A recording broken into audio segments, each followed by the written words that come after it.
Жаңырган жуманын алгачкы күнүндө орун алган өзөктүү окуялар жана көрүнүштөрдү камтыган өлкө деми маалымат программасы назарыңыздарда. Кызматыңыздарда биздин кабарчылар жана мен Жазгул Субалиева. Саламатсыздарбы? Алдыдагы мүнөттөрдө. Көчкү түшүп бүт элек. Бишкек Нарын Торгарт жолунда кар көчкүлөрүн түшүрүү жана тазалоо жумуштары улантылууда. Көчкү тилкелеринде да кар катмары бузулуп, алда отурду. Майда кар көчкүлөр түштү, жолго жеткен жок. Өрт эмнеден тутанган? Электр түйүндөрүн туура эмес колдонуудан жалын тутанып, бир үй күйүп кеткен. Терезелерин талкатап туруп эле үйдүн ичине кирсек, ошо үйдүн ичи ыш болуп калыптыр. Тил байлыгы китепте. Эл аралык эне тил күнүнө карата мына ушундай аталыштагы поэзия кечеси Нарын мамлекеттик университетинде өткөрүлдү. Китеп окууну алга жылдырууда ушул китепти окуу биринчи муктаждык. Бишкек Нарын Торгарт жолунун Кара Үңкүр капчыгайында көчкүлөрдү атуу иштери улантылды. Эске салсак, мындай аракеттер кечээ да жасалып, жалпысынан 10 000 метр куб кар күрткүлөрү түшүрүлүп, күн бою тазаланган. Натыйжада кечки саат 21:00 жол ачылып, каттамдарга эртең мененки саат 9:00 чейин уруксат берилген. Бирок коопсуздук үчүн бүгүн кайра убактылуу жабылды. Жумуштар жүрүп жаткан участкалардан кабарчыбыз Эсенбек Сталбек уулунун репортажы.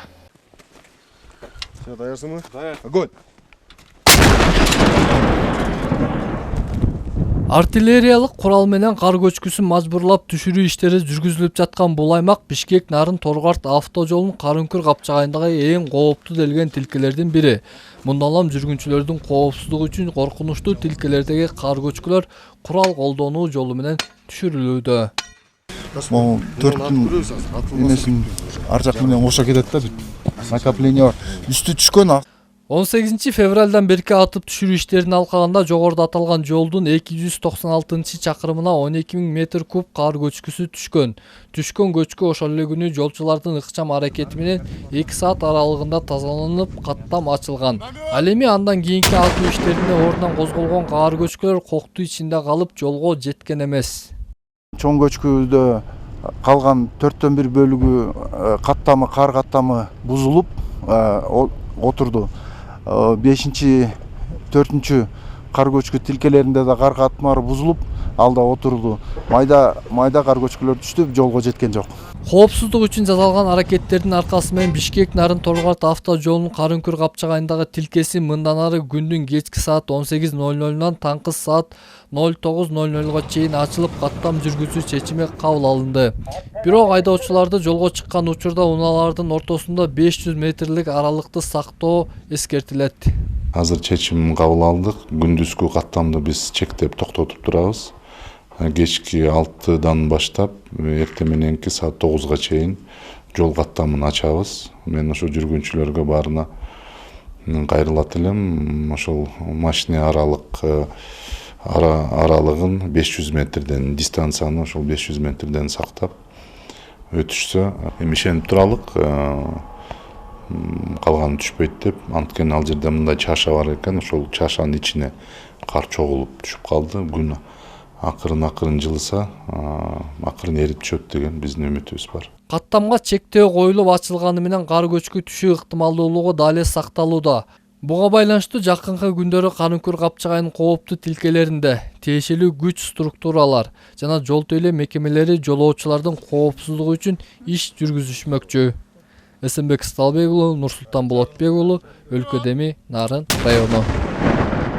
Министрлер кабинетинин башчысы Акылбек Жапаровдун төрагалыгы астында министрлер кабинетинин кезектеги жыйыны өттү.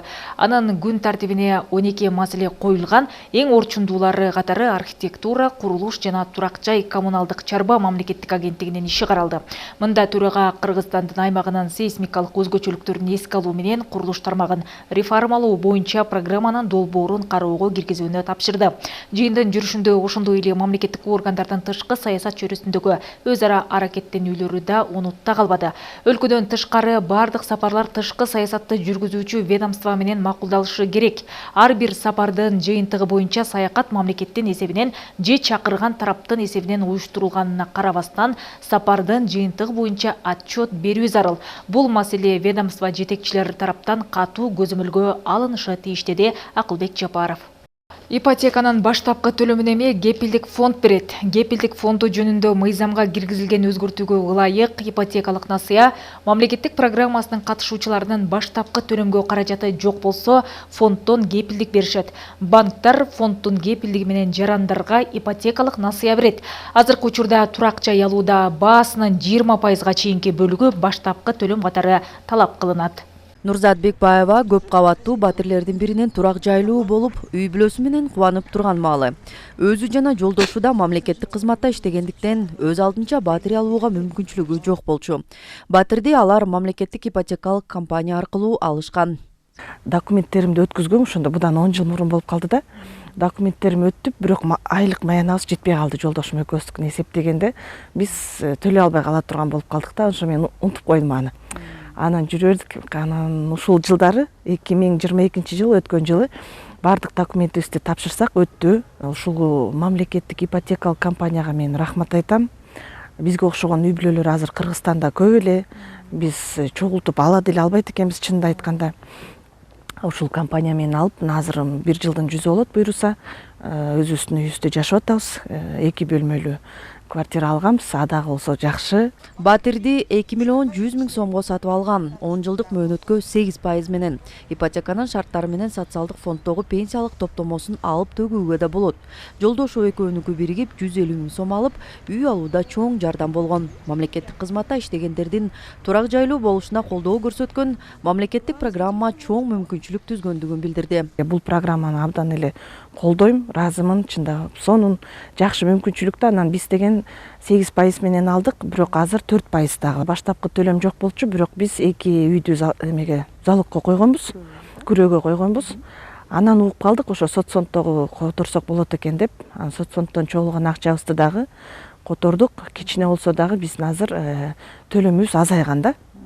Бул болсо дагы жардам. Каарманыбыз баштапкы төлөмү жок болгон үчүн 2 үйдү күрөөгө койгон. Эми өлкөдө ипотекалык насыя алууда баштапкы төлөмү жокторго 15 жылдык мөөнөт менен ипотекалык кепилдик бериле баштады. Эгерде жарандарда баштапкы төгүмү жок болсо, кепилдик фонд кызмат көрсөтөт. Аймактагы жарандар кепилдик фонддун кызматтарын колдонуп, ипотекалык насыя алууга мүмкүнчүлүгү пайда болот. Келишимге мамлекеттик ипотекалык компания, кепилдик фонду жана РСК банк кол койгон. Ипотекалык насыя боюнча кепилдикти аймактардын гана жашоочулары колдоно алат. Ошол ала турган адам биринчиден эле ошол банкка кайрылат, арыз берип, ал жерден ошол банктын кызматкерлери бардык төлөмдөрүн эсептешип, эгер ал адамга алууга мүмкүнчүлүк боло турган болсо, ошол жерден эле эч кандай документи жок эле сразу кепилдикти кошуп бере берсе болот. Баштапкы ошо бизге коюп бере турган кепилдиктин төлөмү бар 2%. Бул бир эле жолу төлөнө турган суммасы. Ошол именно коюп берип аткан эле 10%ке бир эле жолу 2% кармалат. Бизге кайрылып, бизге башка документ чогултуунун эч кандай кажети жок. Болгон эле ошо банктын талап эткен эле документтерин эле алып барып беребиз. Ошол жерден эле баарысы бүтөт. Кепилдик фондунан колдоо катары мамлекеттик ипотеканын программасынын негизинде турак жай сатып алууда баштапкы төлөмдүн суммасынын 10%га чейинки көлөмүн ала алышат. РСК банк ачык акционердик коомунун Таластагы филиалынын директору Улан Назаралиевдин айтымында, ипотекалык насыяга муктаж жарандардын баары банкка кайрылса болот. Кепилдик берүү өтүнүчүн кароо чаралары банктагы ипотекалык насыяга арызды кароо процесси менен автоматташтырылган. Былтыркына мен жогоруда айтып кеткендей 9 жаран алган 16 миллион сомго. Ал жерде кепилдик фонду жок алган да. Быйылкыны бул жакшы мүмкүнчүлүк түзүп берип атат. Кепилдик фондсуз алганда 24 миң евро деп чектелет да суммасы. А кепилдик фонд кошулганда 30 миң еврого чейин каралат. Бул проект боюнча биздики ошо 3 түрдүү кредит бар. Мамлекеттик ипотека компания боюнча. Биринчиси ошо первичный рынок деп коет, жаңы курулган үйлөрдү. Экинчи түрү бул вторичный рынок деп коет, ал 5 жылдан жогору да. То есть уже жашап аткан бир үйдү ала турган. Анан үчүнчүсү өз куруу да. Намында эч кандай имуществосы болбош керек. Анан акыркы 3 жылда дагы эч кандай бир сделка өтпөш керек да. Госрегистр аркылуу. Бүгүнкү күндө көптөр турак жай алууда кыйынчылыктарды баштан өткөрүүдө. Мамлекеттик турак жай программасынын катышуучуларына ипотекалык кепилдиктерди берүү турак жайды каржылоо системасын өнүктүрүүгө жана өлкөнүн жарандарын жеткиликтүү турак жай менен камсыздоого жардам берет. Рахат Бекшелиева, Чыңгыз Бокошев, Мелис Элебесов, Талас шаары.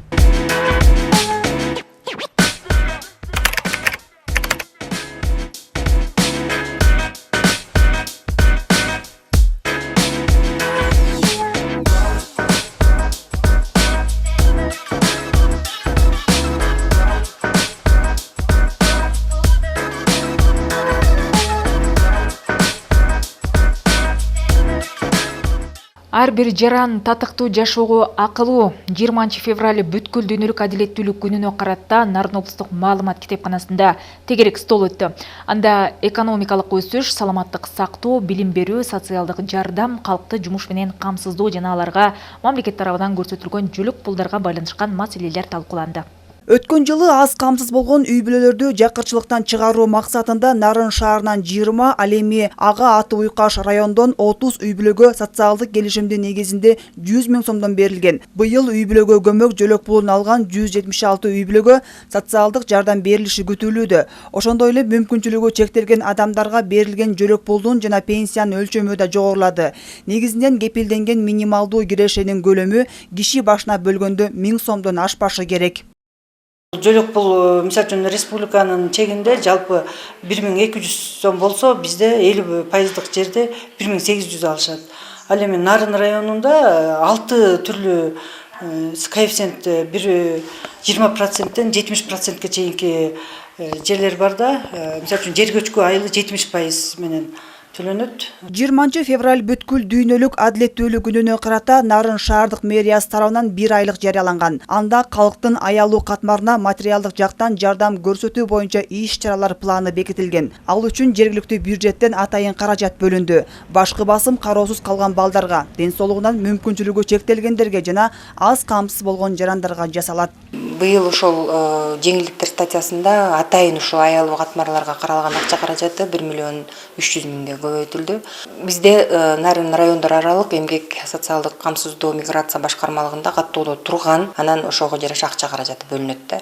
Маанилүү датаны отурлай облустук китепкананын жамааты коомчулукта жаралган социалдык көйгөйлөрдү биргелешип чечүү үчүн бир катар мамлекеттик мекемелердин өкүлдөрүнүн башын бириктирди. Иш-чарада саламаттык сактоо тармагындагы акысыз берилүүчү медициналык жардамдар, социалдык көмөктөр, 11 пункттан турган социалдык стандарттар системасы тууралуу талкуу болду. Биз ушул эл менен бийликтин ортосундагы көпүрө болуп берели деп ушул тегерек стол маегин өткөрүп жатабыз. Белгилей кетсек, 2009 жылдан тартып жыл сайын 20 февралда бүткүл дүйнөлүк социалдык адилеттүүлүк күнү белгиленип келет. Максаты калктын жакырчылыгын жоюу, элди жумуш менен камсыздоо, жарандардын тең укуктуулугун сактоо жана социалдык жардамдарды көрсөтүү болуп эсептелет. Айжамал Болот кызы, Бексултан Жолдошбеков, Өлкөдө эми Нарын шаары.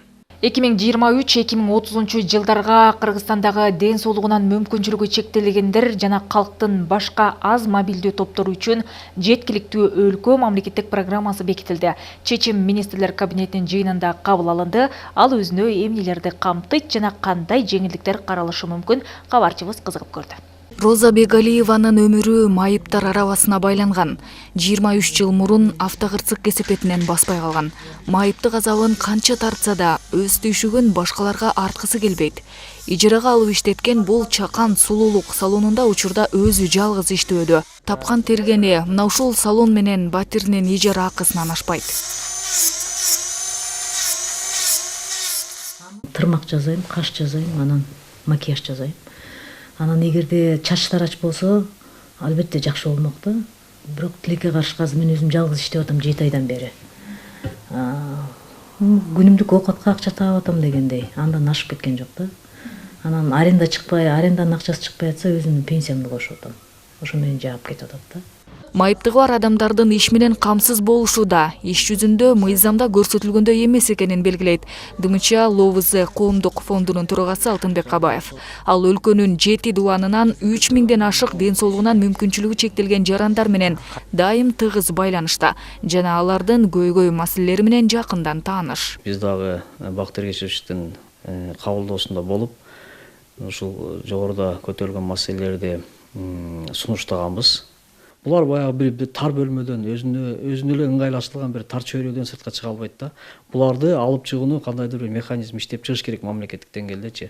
Ошондо майыптуулар адамдар жеке өзүнө эмес мамлекетке да чоң бир салым кошууга, мамлекетибиздин өркүндөп өсүшүнө чоң бир пайда алып келе турган адамдар. Баягы алардын мейли кээ биринин буту баспаган болгон күндө дагы бирок акыл эси ордунда. Сөз ордунда дегендейчи. Бизде чынында мыйзамда жазылган нерселер баары тең жазылган. Жазылып турат, бирок маселе ошонун иштешинде иштебешинде болуп атпайбы? Ден соолугунан мүмкүнчүлүгү чектелген жарандардын коомго аралашуусунда дагы бир топ тоскоолдуктар бар. Жада калса эң жөнөкөй шарттар түзүлгөн эмес дешет алар. 2 этаж, 3 этаж кабаттуу поликлиникаларда невропатологдор 3 этажда отурат. Ал жерде лифт деген жок. Ошо лифт, анан мындай пандус деген болуш керек.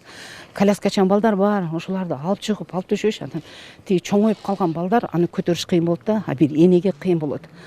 Бул өңдүү сунуштар жакында эле кабыл алынган жеткиликтүү өлкө мамлекеттик программасында камтылды.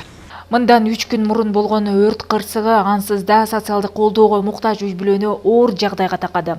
Түн ортосунда тутанган жалын баарын жалмап, эми ал тамда жашоо таптакыр мүмкүн эмес.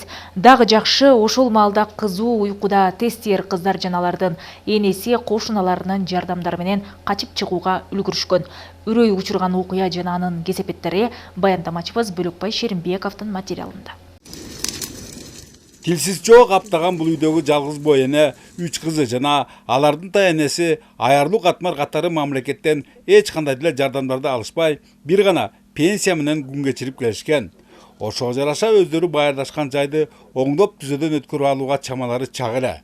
Эми минтип анын акыры кырсык менен аяктап отурат.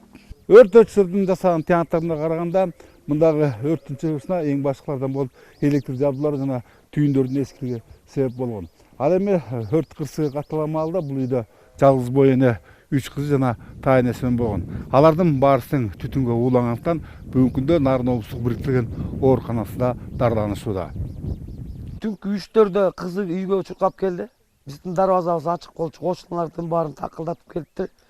Нарын шаардын Ырыс чөкөмдөгү үйдөгү өрткө биринчилерден болуп жетип келген Жыргалбек Деркенбаевдин айтымында жалын өтө күчтүү болгондуктан ичиндегилерин сактап калууга эч кандай арга жок эле. Бирок төркү бөлмөдө 2 жашар кыздын калганын укканында уул экөө дароо аны куткаруунун аракетин жасашкан. Терезелерин талкалап дагы бир кошунам бар болчу жанында. Терезелерин талкалап туруп эле үйдүн ичине кирсек, ошо үйдүн ичи ышык болуп калыптыр.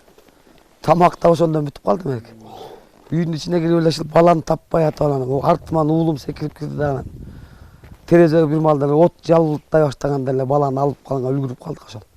Үй ээси Чынара Бексултанова эми кайда барып баш панектешерин билбей ошого кыжаалат. Азырынча тааныштарынын үйүндө, бирок кызы жана 3 небереси ооруканадан чыгышса, баарысын ал жерге батаарына күмөн. Батыр издейм дегенинен анын акысын төлөөгө акчасы тартыш. Кыскасы аргасы түгөнүп, өзүн эмес, баардан мурда чүртпөлөрүнө бушайман. Пособия жаңы эле көлдөн которулган, анан бирок ала элекпиз да пособияны ушул убакка чейинчи. Документ тапшырганбыз, бирок мартты күтүп атканбыз, мартта алат депчи. Февралда алабыз деп ойлогонбуз, бирок алган жок. Статистикага карасак, жыл башынан бери Нарын облусу боюнча 21 өрт кырсыгы катталып, 822 миң сомдук зыян келтирилген. Алардын көбү туракча үйлөрү жана тилсиз жоонун тутанышына кайдыгерлик жана көңүл коштук себеп. Айрыкча электр түйүндөрүн жана мештерди колдонууда баардык талаптар сактала бербейт. 20 үйдүн почти 85% жеке турак үйлөрдөн чыгып атат. Анан кийин сарайлар, анан кийин бирде чөптөр, скирдалар бар, тойтор топтогон скирдалар өттөнүп атат. Мына биз белгилеп кетсек, толук күйүп кеткен үйлөр дагы болуп атат да. Мында ошо толук кеткен үйлөрдө ушу электр токтордун кыска туташуусунан. Эске салсак, Нарын шаарындагы эле өрт мындан бир аз мурунураак Нарын районундагы алыс айылдарда болуп, анда да социалдык жактан колдоого муктаж үй бүлө жабыркаган. Бактыга жараша, жалпы журттун ар тараптуу жардамдары менен учурда жашоо тилектери кадыр эсе. Бул жолу да кыргыз калкы кайрымдуулугунан жазышпас. Бөлөкбай Шеримбеков, Нурбек Рахманов, Өлкө Деми, Нарын шаары.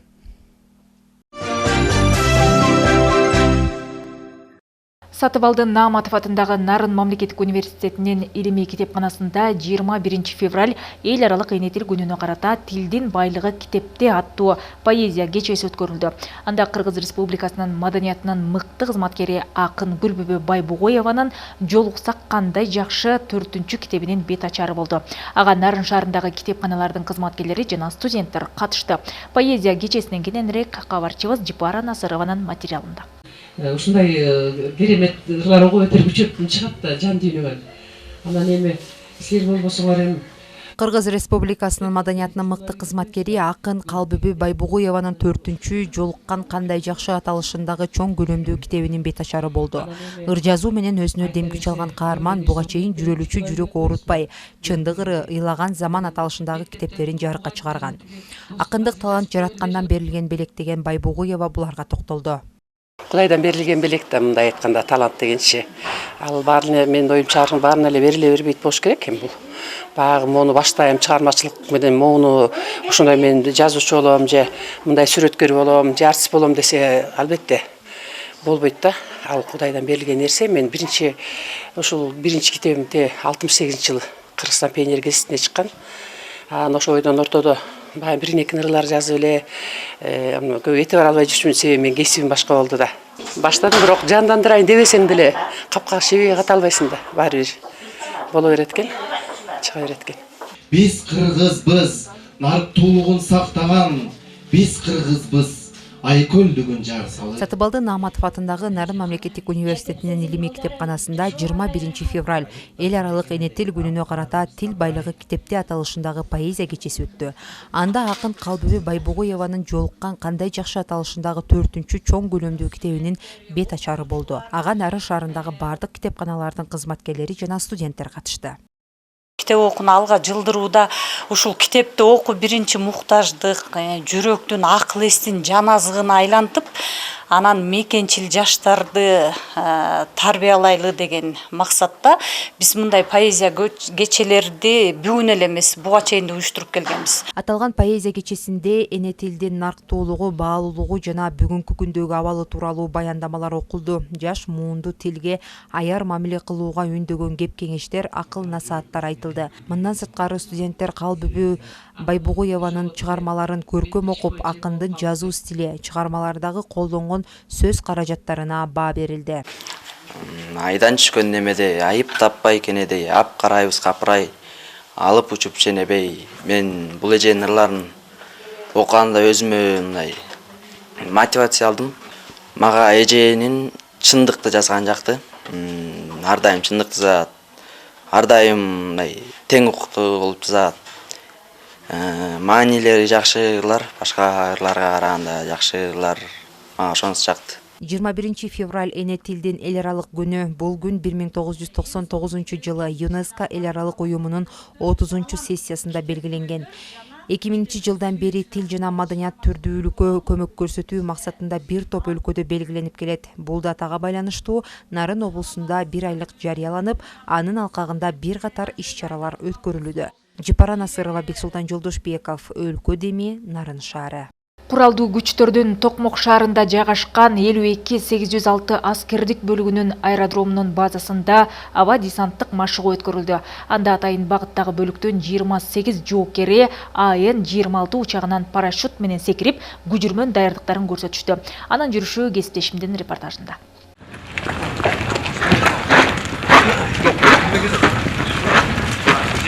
Куралдуу күчтөрдүн 52-806 атайын багыттагы аскер бөлүгүнүн кызматчылары Ан-26 учагы менен 600 метр бийиктикке көтөрүлүп, парашюттун жардамы менен секиришти. Жоокерлер канттагы авиабазадан абага көтөрүлүп, Токмок шаарындагы аэродромго түштү. Физикалык жана психологиялык жактан даярдык мыкты болгондуктан аба десанттык машыгуу ийгиликтүү болду.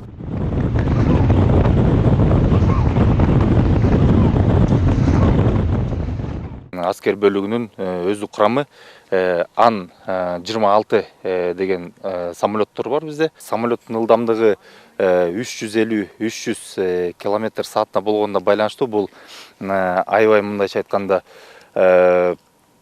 эң ответственный бир прыжок секирүү. неденде чоң ылдамдыкта балдар секиришип ошол система парашюттук система ачылышы өтө оор татаал болуп саналат да. Пландык машыгуунун алкагында жоокерлер 2 топко бөлүнүп бийиктиктен секиришти. Алар буга чейин теориялык жана практикалык даярдоодон өткөн. Анын жүрүшүндө парашюттун материалдык бөлүгүн, жалпы конструкциясын жана коопсуздук чараларын өздөштүрүү боюнча окуу тапшырмаларды аткарышкан. Секирүү абдан жакшы болду. 1 ай даярданганбыз секирүүгө.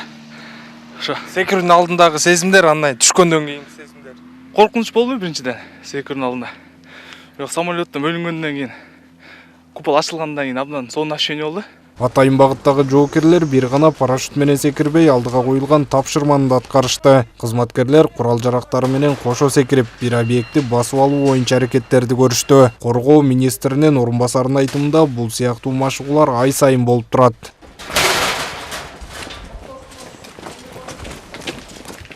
Сегодня какой-то особенный прыжки. Буга чейин аскерлер тиг учактан парашют менен секирип машыгууларды өткөрүп келишкен. Ал эми ан 26 самолетунан секирүү үчүн 1 жылдан бери даярдыктар көрүлүп жатты. Бүгүн жоокерлер Д6 парашюту менен жерге түшүштү. Бул парашюттун башкалардан өзгөчөлүгү тез убакытта жерге түшөт. Ошол себептен жогорку деңгээлдеги даярдыктар көрүлдү. Жоокерлерибиз бир гана парашют менен эркин секирбей, курал жарактар менен кошо секирип, атайын даярдалган сценарий боюнча операцияны да аткарышты. Если прыгать в России с этого парашюта. Окуу машыгуу секирүүлөрдүн негизги максаты куралдуу күчтөрдүн атайын багыттагы бөлүктөрүнүн аскер кызматчыларынын аба каражаттарынан десанттык түшүү көндүмдөрүн өркүндөтүү. Себеби аларга күжүрмөн даярдыкты жогорку деңгээлде кармоо менен өлкөнүн ички жана сырткы коопсуздугун камсыздоо, чалгындоо иштерин жүргүзүү, ошондой эле террордук коркунучтарга ыкчам чараларды көрүү милдети жүктөлгөн. Бүгүнкүгө айтып үлгүргөн кабарлар мына ушулар болду. Биздин жаңылыктарды Facebooktагы Нарын Медиа борбору, Instagramдагы Нарын Медиа Live баракчаларынан окуп, Нарын ТВ YouTube каналынан көрсөңүздөр болот. Кечиңиздер көңүлдүү улансын, саламатта калыңыздар.